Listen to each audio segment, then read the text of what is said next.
Hashtag from rough diamond to high-value gem, 70-second voiceover. What if this tiny rough crystal could eventually be worth thousands of dollars? Deep beneath the earth, diamonds form under extreme natural conditions over enormous periods of time. But finding one is only the beginning. Mining teams remove diamond-bearing material and carefully process millions of tons of rock to recover valuable rough diamonds. Once discovered, the rough crystal is examined by experts. Then comes the transformation. A skilled cutter carefully shapes the stone, creating precise facets designed to interact with light.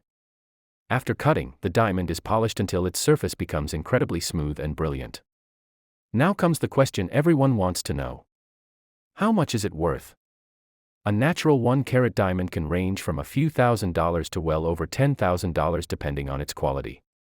A high-quality 2-carat natural diamond can potentially reach tens of thousands of dollars. And exceptional large diamonds can sell for hundreds of thousands, or even millions.